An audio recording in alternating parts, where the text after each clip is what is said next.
Hello and welcome to Tara's Reality. Today's recap is of New York Goes to Hollywood, Episode 1, California, Here I Come. The episode starts with a monologue from Tiffany Pollard herself about her dreams of becoming a legitimate actress, accompanied by a compilation of casting tapes, appearances on Flavor of Love, and her spin-off show I Love New York, including the reunion specials. She also states the premise of the series. VH1 brought her out to Hollywood and gave her 30 days to book a part, or else she's gotta pack her bags and go home. New York also mentions that she's left behind her distractions, such as her mom and TaylorMade, the winner of I Love New York Season 2. By the way, let me know if y'all want a recap of that series. The opening song is The World Should Revolve Around Me by Little Jackie. The light, upbeat tone and lyrics about being unique and resilient matches the vibe of the series. We see New York in a variety of iconic looks and scenes as if she's on set acting.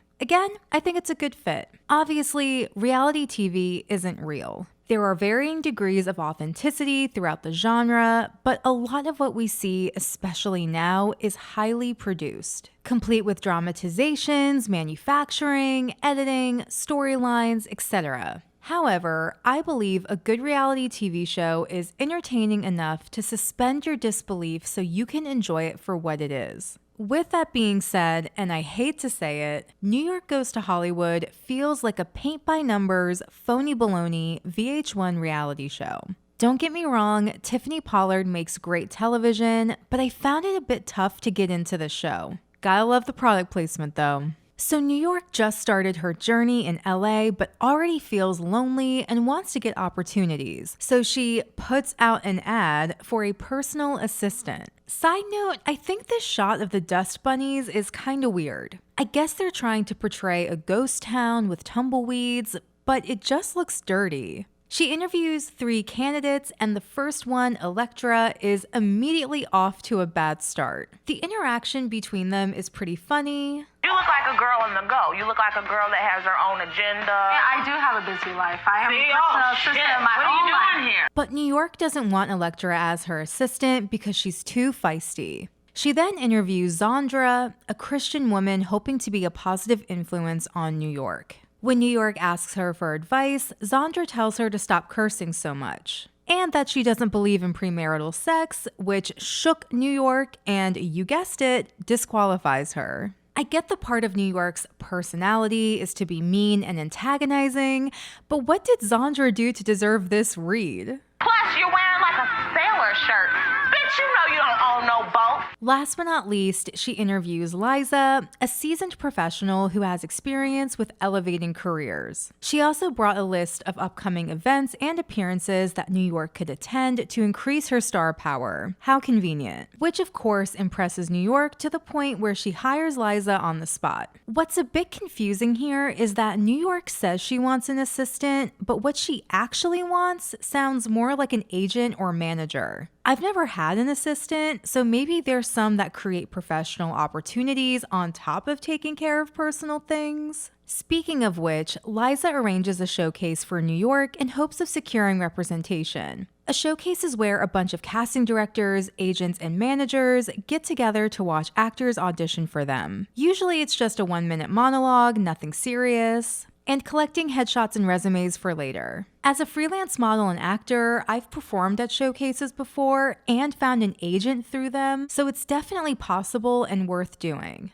Liza also hires an editor to make a reel for New York to hand in with her headshot and resume at the showcase, along with Barry of Barry's Boot Camp to get her in shape. According to New York, Barry has trained celebrities like Gwen Stefani and Fergie, so she's excited to meet him. But he tells her, Okay, it looks like you're gonna go dancing. Well, no, I'm here to work out. because of course she is. So after making some adjustments to her outfit, they finally start working out. Barry puts New York on a treadmill, which starts off okay, but she quickly becomes exhausted and ready to quit. Straighten up, look at your work. Okay, Look at your work, stop crying. They keep going and she's feeling the burn. She even says, I just felt like we're getting ready to fire. Have any of you worked out with a personal trainer before? I've taken classes at a gym and do workouts on my own, but I definitely try it someday. Then we meet Mike the editor, and New York says, He's not much to look at, but I just hope he knows what he's doing. while Mike does his thing, Eliza is helping New York practice her monologue for the showcase. But they can't seem to figure out if the character, who's a maid, is black or British based off the script. If this was a real monologue, then you could look up the source material and get a feel for the story and characters. But also, for a showcase, you should use your normal speaking voice and not do a piece that would require an accent. But New York attempts one anyways. Is it like top of the morning to you, sir?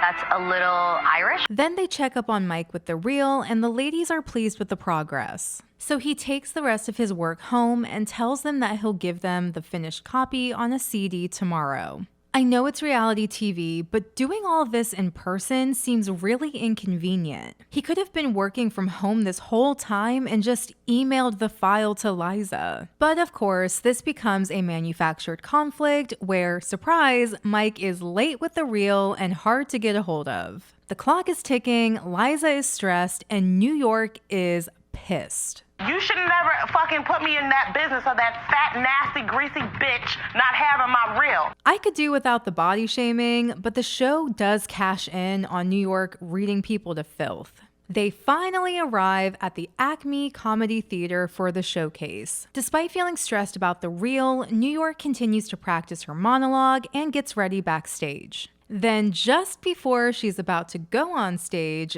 guess who shows up? Mike. He hands her a stack of CDs, which I also think is kind of awkward, like you don't have a box or a bag or something. And their interaction is, well, Break a leg.